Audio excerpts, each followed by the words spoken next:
Olá, seja muito bem-vindo ao Vida e Saúde de hoje. Muito obrigado pela sua presença, pela sua participação. Muito obrigado a você que está aí do outro lado. Antes de mais nada, vamos lembrar do nosso e-mail, doutorbiomedico@gmail.com. Mande o seu recado, mande a sua sugestão, faça o nosso próximo programa. E no programa de hoje, vamos falar sobre nutrição, os 10 passos para a boa alimentação. E para acompanhar a gente nesse bate-papo, nessa conversa, nessa orientação, a gente já gostaria de agradecer a presença da professora Débora Tarcinali Souza. A professora é mestre em saúde coletiva, coordenadora do curso de nutrição aqui da FIB, professora com uma vasta experiência na área da nutrição. Professora, muito obrigado pela participação. Obrigada a você pelo convite.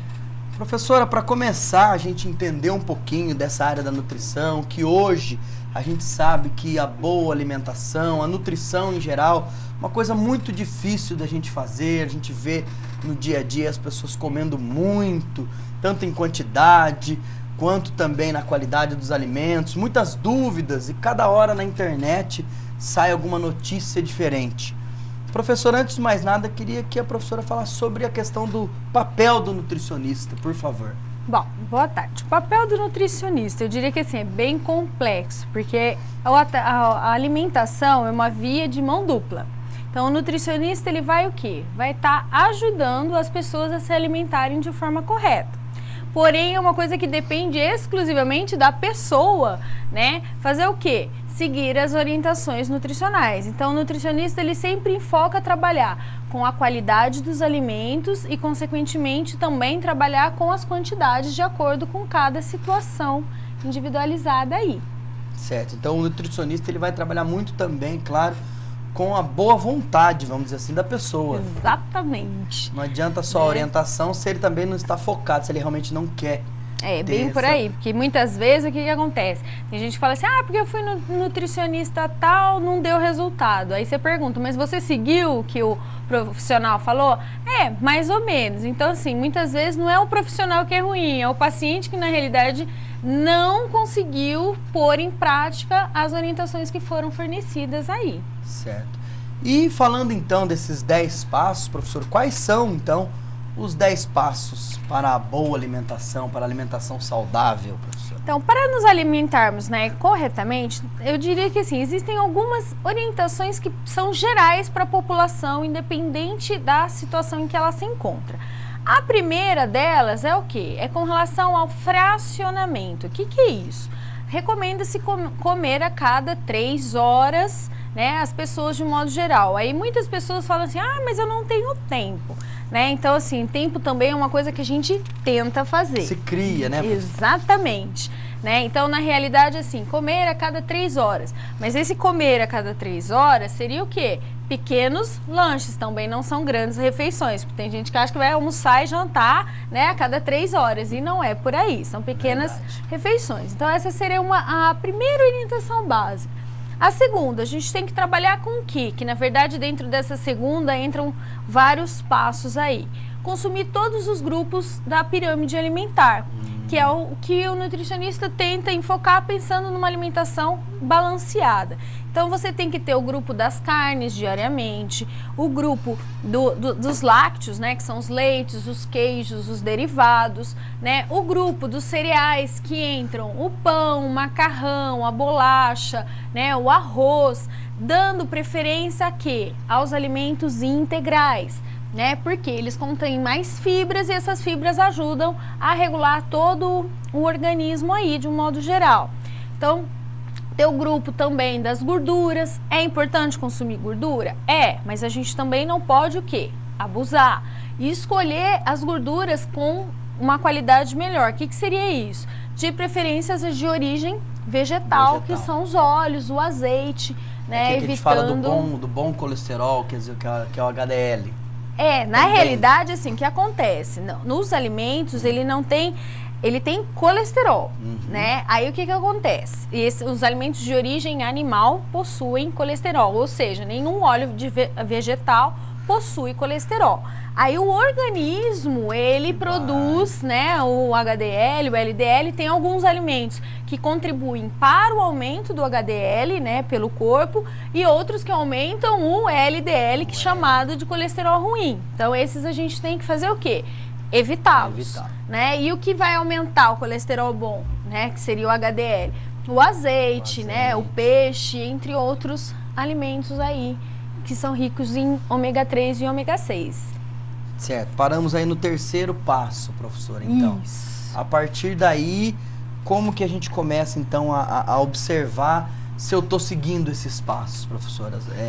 Eu vou fazer um acompanhamento laboratorial, eu vou seguir a questão do peso, eu vou... Enfim, como que eu faço esse acompanhamento? Na realidade, assim, toda consulta, ela é o quê? Individualizada, né? Então, eu tenho que trabalhar, cada indivíduo é um, cada hábito e estilo alimentar é um. Então, qual que é o papel aí, entre o papel do nutricionista? Trabalhar dentro dessas individualidades. Então, qual é o problema que o meu paciente tem hoje? Então, eu ajustar, né, vamos dizer, os desvios alimentares dele, para que a gente, né, coloque em prática os 10 passos, que seria trabalhar com os grupos, com todos os grupos alimentares, né, diminuir o sal da alimentação, que hoje é um problema sério, porque não é só o sal que a gente adiciona, né, o sódio, ele está presente em todos os alimentos de origem industrializados. Aí entra os condimentos, né, que muitos falam assim, eu não uso sal, eu só estou usando, né, um tempero pronto. É o amor, né, professora? Isso. E aí, o que vem? Ele não tem ideia que dentro desses temperos prontos a gente tem o sódio, que é o grande, né, vilão aí, né? Por que o sal é tão ruim? Porque o sal tem sódio. Então é aí que a gente tem que ter o controle. Tá? Entendi. Tá. Professora, dentre esses passos, só fazendo algumas observações e algumas perguntas. Por exemplo, no caso das crianças, elas, quando a gente, não só as crianças, mas hoje em dia é o costume de muitos comer na televisão, com tablet, videogame, né, celular ligado durante as refeições. Isso atrapalha, professora? Isso? Na realidade, o grande problema que a gente tem com relação, né, a não se focar no que estamos comendo é você, primeiramente, comer muito mais do que deveria. Então, eu vou comendo e não percebo o quanto eu como, né? As crianças se distraem demais, ou muitas vezes acabam deixando de comer. E algumas pessoas ainda falam assim, não, mas eu ponho aquela quantidade no prato, como aquilo. Só que ao mesmo tempo que você come aquilo, o que acontece? Muitas vezes ela termina de comer e fala assim, nossa, mas eu tô com uma sensação de fome. Por quê? Porque na verdade não prestou atenção no que estava consumindo. Então isso também é ruim, porque na verdade a refeição ela deve ser feita num local calmo, que também acaba sendo uma das recomendações nos 10 passos, né? Tranquilo, calmo, né? De preferência harmônico, com a família, ser um ambiente o quê? Agradável. E não à frente da televisão, onde você não percebe o que você está ingerindo aí. Correto. Continuando os passos, então, professora, a gente parou aí no terceiro, se eu não me engano, né?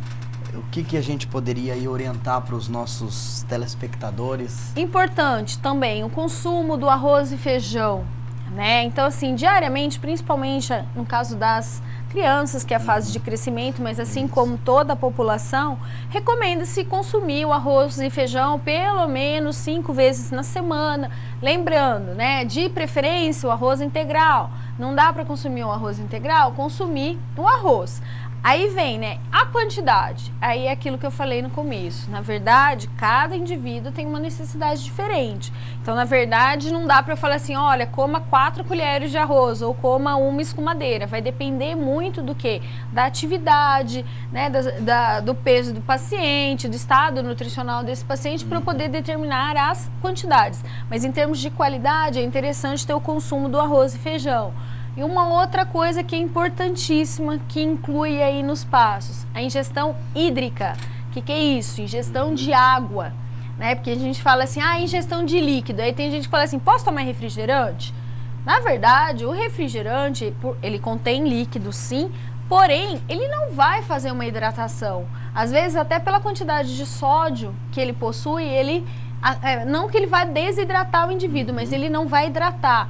Então, o refrigerante não entraria no lugar de um líquido, tá? Devendo, inclusive, não serve como, né, a reposição hídrica aí. Sucos de fruta podem ser utilizados? Isso. Eles podem ser utilizados. Só que é aquela história, o suco de fruta, além, né, da água, que seria líquido, ele também contém açúcar. Mesmo que sejam os naturais, ele contém o açúcar da própria fruta. Então, eu também tenho que tomar cuidado, porque algumas pessoas não podem fazer o uso indiscriminado de sucos de fruta. Os então, diabéticos, por exemplo, muito, até já falou isso num programa exatamente, né, o suco de laranja, o suco de melancia. Então, alguns cuidados que os pacientes diabéticos têm que ter. Os pacientes que estão acima do peso, também tomar um pouco mais de cuidado aí. Mas na realidade, a água, ela é fundamental. Então, assim, tomar, quanto eu tomo por dia? Isso. Né? Então, assim, em torno de 2 litros. Ah, mas a criança tem a mesma necessidade do adulto? Não. Tá? Mais uma vez, cai no que? Na importância do profissional nutricionista para estar individualizando e orientando essas quantidades. Entendi, tá? Perfeito. Professor, ainda entrando dessa questão da criança, por exemplo, a gente que está acostumado, eu, por exemplo, que tenho filho, a criança não está com fome. Chega aquele dado horário da criança comer. Ela não precisa comer, ou ela pode comer uma outra coisa antes da refeição? O que o nutricionista pode ajudar, auxiliar a gente nesse caso? Bom, primeira coisa, né? Entra lá o que a gente falou no início do fracionamento. Certo. Né? Na realidade, se você, com a criança, também trabalhar esse fracionamento, o que acontece? A criança dificilmente vai ter fome fora de horário.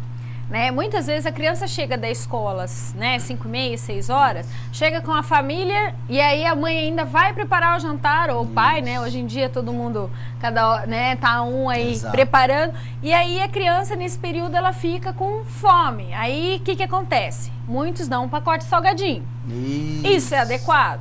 Não. Ou então, né, para ser um preparo rápido, faz o quê? Vai de miojo e companhia. Então, assim, na realidade, não são alimentos nutritivos, tá? Então, muitas vezes a criança vai comer uma coisa que não seria saudável, sendo que ela poderia estar comendo o quê? Uma coisa um pouco mais saudável. O que poderia ser feito? Ao invés de dar o pacote de salgadinho, é proibido? Não é proibido, né? Na realidade, o que a gente teria que trabalhar? Uma vez por semana ser liberado? 2? Não mais que isso. Então, o que eu faço? Dá uma fruta. Ou você pode estar trabalhando com a salada, que é uma coisa rápida. Ai, mas meu filho não come. Isso também é uma questão de hábito. De hábito. Né? Então, assim, ai, meu filho não come salada nenhuma. Mas você já ofereceu? Não adianta oferecer uma única vez. Já a gente ensinou, tem que oferecer várias vezes aquele mesmo alimento. Para quê? Para a criança e mesmo o adulto se habituar àquele determinado alimento. Então, chega em casa, deixa uma cenourinha em palitinho. Tá com fome, você dá pra criança. Né? Exatamente. A criança pode fazer cara feia e falar assim, mas não gosto. Faz isso todo dia e não dá o salgadinho. O que vai acontecer? Ela vai ter aquilo. Então, ela não vai ter que procurar outras coisas. Ou então, o que seria ideal, a criança chega da escola, principalmente que eu acho que o grande problema tá no chegar da escola que acaba comendo errado, já ter o prato pronto da criança. Então, nem que seja o almoço, né, esquentar, no jantar já deixar pronto. Por quê? Ela chega da escola, ela já janta. Então, já é um horário bom, porque em torno de 6, né, 7 horas, que isso também é uma das recomendações, que não se coma depois das 8 horas da noite. E, ao mesmo tempo, você já está oferecendo o quê? Um alimento com muito mais qualidade do que um pacote de salgadinho. Ótimo. Professora, a senhora citou aí a questão do arroz, do feijão dentro do 4º, 5º passo. O arroz integral, ele é mais recomendado. O arroz parbolizado também? Na realidade, ou ele não faz diferença? Não, na realidade o que acontece? O arroz parbolizado, ele muda o modo como ele é feito na indústria. Mas ele se assemelha muito mais a um arroz comum do que um arroz integral. Ele não tem aquela capa. Não, exatamente, né? Porque o que acontece, a grande diferença, o arroz integral, ele não perde nada. Então, até a quantidade de fibras e a quantidade de vitaminas e sais minerais é maior. Quando ele passa na indústria pelo processo que a gente chama de beneficiamento, né, o que acontece? Você retira, né, aquela camada que a gente chama de, né, de endosperma, que vai fazer o quê? Você retira boa parte da fibra e boa parte de vitaminas e minerais. Né? Então, na realidade, por isso que o integral, os nutricionistas, eles reforçam tanto a importância do consumo desses alimentos. Não digo nem diariamente, mas se a gente conseguir incluir 1, 2 vezes na semana, já ajudaria bastante. Ok. Bom, como vocês observam, muitos e muitos questionamentos, muitos assuntos, e sempre citando a importância do profissional de saúde, a importância do nutricionista dentro das mais diversas áreas, porque a gente sempre cita e fala, até um programa aqui com a professora que nós já fizemos, o nutricionista não está ligado somente a essa questão do alimento, e sim na saúde em geral, nas boas práticas de alimentação, nas boas práticas de manipulação. A gente vai para um breve intervalo e já volta aí falando um pouquinho por que perder peso é necessário, a questão do light, do diet, e claro, continuando dentro dos passos da boa alimentação. Ok? Voltamos em breve. Até já.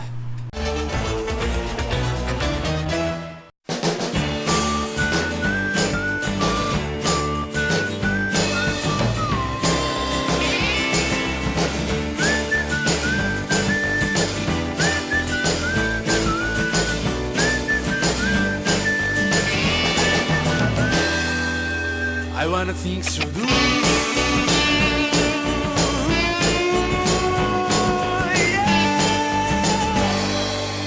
I wanna think so do. Olá, estamos de volta com Vida e Saúde. No programa de hoje falando sobre os 10 passos para a boa alimentação e também falando um pouquinho da nutrição, como que a gente faz aí para melhorar a nossa qualidade de vida e também os nossos hábitos mais saudáveis. Estamos com a professora Débora Tarcinali de Souza, professora coordenadora do curso de nutrição da FIB, mestre em saúde coletiva e também com uma vasta experiência dentro da nutrição.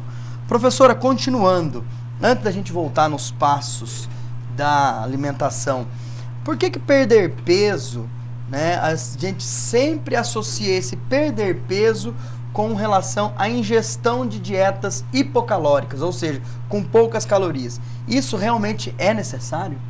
Bom, primeira coisa, por que perder peso? Né? Na realidade, a gente sabe que tanto o sobrepeso quanto o quadro de obesidade, que vem aumentando bastante nos últimos tempos, eles acabam sendo um fator de risco para várias doenças. Então, diabetes, hipertensão, doenças coronarianas, as dislipidemias, que seriam colesterol alto, triglicérides alto. Então, assim, acaba sendo um fator de risco para muitas doenças. Existem obesos saudáveis? Existem, mas, na verdade, acaba sendo o quê? Uma minoria. Né? Porque a obesidade acaba desencadeando várias doenças. Outras patologias. Exatamente. Né? Aí vem dietas hipocalóricas. Resolve? Eu diria assim, depende. Depende como. É óbvio que se eu reduzo o que eu como, eu emagreço, tá? Por que eu ponho o depende?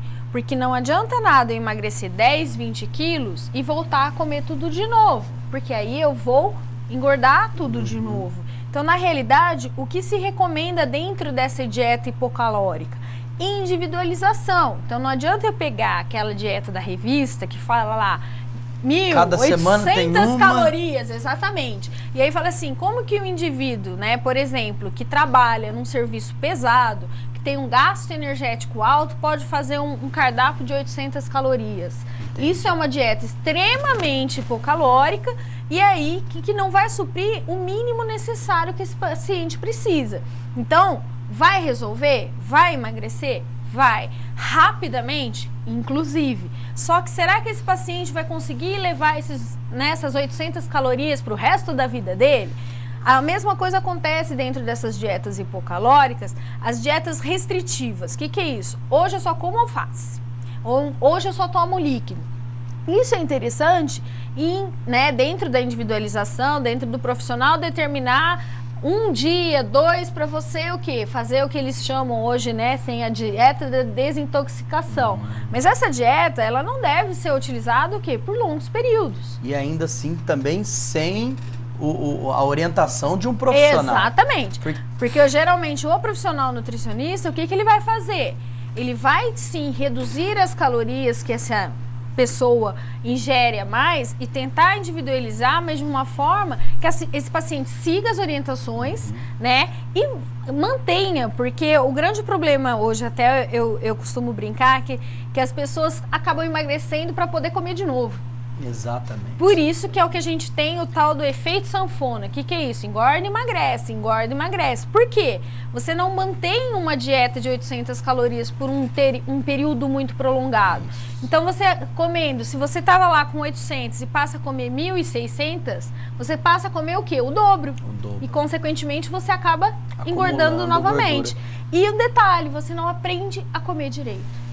Não cria o hábito. Exatamente, que é o que a gente está tentando trabalhar, né, dentro da alimentação saudável, aí que a gente coloca os 10 passos, que na realidade seria o quê? Todos os grupos alimentares são importantes, tá? Eu só tenho que consumi-los com moderação e de acordo com a minha necessidade. E é impressionante como que hoje a gente tem milagres na internet, nas revistas, e como as pessoas diuturnamente e principalmente, como sempre, a partir da segunda-feira, começam as suas dietas mirabolantes, né? Hoje eu não como nada, como a senhora citou, amanhã é só líquido, depois da manhã é só alface, e daqui 2 semanas eu peço 2 pizzas na sexta-noite, como as 2 e vou dormir feliz e contente. Exatamente. Professora, dentro desses passos ainda, existe essa diferença, a senhora já vai citar, dos alimentos diet e light? O que são? Qual a diferença dos alimentos diet e light, por favor? Na realidade, assim, né, de acordo com a Anvisa, né, e outros órgãos, né, que é o Códex Alimentários, existe diferença? Sim, são coisas completamente diferentes. Diet, tá associado a quê? A retirada total de um nutriente de um alimento. Então, por exemplo, todo mundo associa diet só à retirada do açúcar. Do açúcar, E na realidade, o diet pode ser a retirada total do sal, por exemplo, de um determinado alimento. Perfeito. Então, assim, toda vez que eu tiro um nutriente de um alimento, tiro ele totalmente, eu chamo ele de produto diet ou dietético. Dietético. Tá? Por isso que muitas vezes o diabético ele tem que fazer o quê? Olhar o rótulo e não só olhar a diet. Porque você olha lá a palavrinha diet e fala assim, esse eu posso comer. E de repente, ele é diet porque ele retirou um outro produto e não necessariamente o açúcar. E isso é citado constantemente. Olha o rótulo, mas as pessoas não criam esse hábito, né, professora? Exatamente. E aí vem o que seria um produto light. Né? O produto light, você retira 25% de um determinado nutriente daquele produto. Tanto que hoje em dia a gente tem o sal light, o açúcar light, né? E a maioria dos produtos light que a gente encontra no mercado estão associados a quê? A gordura. Então eu reduzo o teor de gordura, aquele alimento passa a ser light. Tá? Então, assim, o diabético, novamente, né? Apesar de não ser tema, mas ele tem que olhar o rótulo, porque ele não pode usar determinados produtos light, ele tem que consumir o diet. Porque um exemplo do açúcar light, ele é metade açúcar e metade adoçante. Então, será que esse diabético pode consumir? Para ele, às vezes, não vai refrescar nada. Exatamente. E o obeso também tem que tomar esse cuidado, né? O paciente é obeso e sobrepeso. Por quê? Muitas vezes um produto diet, ele retira o açúcar, mas aumenta o teor de gordura. Então, ele passa a ser até um pouco mais calórico do que um produto comum. Então, a gente tem que observar, né, e reforçar muito a leitura dos rótulos. Mas eu não entendo. Na realidade, gente, o que a gente tem que olhar, né, no rótulo? Os ingredientes. O que contém? O que contém? Porque aquela tabela linda e maravilhosa, né, de valor nutricional, muitas pessoas não entendem mesmo, mas o objetivo, quando o nutricionista fala, olha o rótulo, está muito associado a que quais são os ingredientes que vão dentro daquele alimento, né? Porque o paciente conhece alimento, ele não conhece o nutriente, né? E nem tem obrigação, a não ser que ele vá estudar um pouco mais, né? Ele já ouviu em programas, já assistiu, né, em televisão, já viu em revista, mas na realidade não tem um embasamento grande a respeito dos nutrientes. Então, sempre olhar o alimento, que é o foco do rótulo aí. Perfeitamente. Professor, e falando então dos passos aí, para a gente chegar ao final desses passos, já traçamos vários, o que está faltando então realmente para a gente chegar nessa alimentação saudável, nessa boa alimentação? Bom, outra recomendação importantíssima, consumo de verduras, frutas e legumes. né? Então, assim, temos que consumir diariamente, né? Pelo menos 2 porções, né, de verduras e legumes no almoço, 2 porções no jantar. E frutas, trabalhar entre 2 a 4 frutas por dia aí. Então, é fundamental você ter o consumo desses alimentos, até porque são ricos em vitaminas, em sais minerais e em fibra também. Entendi, ótimo. Professora, vamos quase chegando ao nosso final aqui, mas não posso deixar de perguntar, né? Um pouco redundante, mas nada como uma nutricionista para explicar pra gente por que que nós engordamos tanto e por que que algumas pessoas engordam e outras não engordam. Isso é uma curiosidade de todos. Nossa, eu como uma fatia de pão e engordo. Ele come um pão inteiro, ou enfim, muito e não engorda. O que que acontece, professora? Bom, novamente cai no que? Somos indivíduos e cada um é um. Então, os metabolismos são diferentes. As pessoas são diferentes. Tem pessoas que têm o quê? Um metabolismo mais rápido. Então, consequentemente, você queima mais rápido do que você come. Outras pessoas têm um metabolismo um pouco mais lento. Então, na realidade, o que que faz? Qualquer coisa, né? Tem gente que fala assim, só de eu sentir o cheiro da comida, eu engordo. Isso. Na realidade, o que acontece? O que engorda é comer. A única coisa que eu coloco, que acho que a gente tem que parar para pensar, né? Como que a população chegou numa obesidade tão grande? Será que as pessoas não têm noção, né, que estão ganhando peso? Muitas têm. Mas acho que a gente está precisando investigar o que está levando essa pessoa a comer. Porque eu acho que o grande problema é que todo mundo sabe que a alimentação é errada, comer grandes quantidades leva a engordar? Sim. Mas o que desencadeia essa pessoa a comer tanto? Ansiedade, problemas Exatamente. sociais, a vida social em si. Então, assim, eu acho que o nutricionista, ele também tem que ficar alerta a isso, porque muitas vezes os tratamentos não dão certo. Por quê? Aí o profissional fica se questionando, né? Ai, o que será que eu tô fazendo de errado? Mas, na realidade, eu acho que a grande investigação é o que faz essa pessoa comer. Porque comer engorda? Engorda. Se eu comer errado, engorda? Engorda. Mas o que está fazendo, muitas vezes, essa pessoa comer tanto e não conseguir o quê? Se controlar. Controlar. Tá ótimo. Bom, professora, vamos chegando ao nosso final, mais uma vez, então, agradecendo a professora que está aí disponível nos cursos de nutrição, as suas orientações, e queria que a senhora deixasse o seu recado realmente, quem quiser fazer o curso de nutrição, quiser mais orientações, ou mesmo quiser orientações da nutricionista, da professora Débora, o que ela deve fazer e onde pode procurar a professora? Bom, antes até de finalizar, só deixo mais um recadinho, com relação às bebidas alcoólicas. Isso, professora. Né? Que na realidade, assim, a gente tem que tomar muito cuidado com o consumo, né? Eu diria que, sim, proibido, não dá para proibir. É o que a gente usa a palavra evitar. Evite, né? Evite porque pode engordar, evite porque pode trazer prejuízos à saúde a longo prazo. Se vocês quiserem saber mais informações a respeito, né, da nutrição, nós estamos com o curso de nutrição aqui, então os interessados, né, o vestibular já está praticamente aí, então assim, quem tiver interesse em fazer a inscrição, vir conhecer o curso, estou à disposição aqui na faculdade. E conheço, porque eu falo que assim, é uma área muito gostosa, que está crescendo muito nos últimos dias, então vale a pena conhecer. Tá certo. Professora, obrigado mais uma vez. Realmente a qualidade de vida hoje, ela passa pelo nutricionista, a gente que também é professor do curso, a gente sabe, e realmente o mercado, ele espera esse profissional, ele espera esse profissional bem formado, que passa pela nutrição, passa hoje por todas as áreas da saúde, pela biomedicina, por exemplo, fisioterapia, enfim. E é claro que a gente tem sempre o prazer de discutir, conversar um pouco sobre isso, e como a senhora citou, até a questão da bebida, aprecie com moderação e tenha as suas orientações. Exatamente. Professora, mais uma vez, então, obrigado a você que esteve aí. Mande o seu e-mail, seu recado, sua sugestão, suas dúvidas, doutorbiomédico@gmail.com. Estamos sempre à disposição para tentar justamente trazer essa orientação, essa dúvida, e obrigado pela sua participação. Muito obrigado e até a próxima. Um abraço.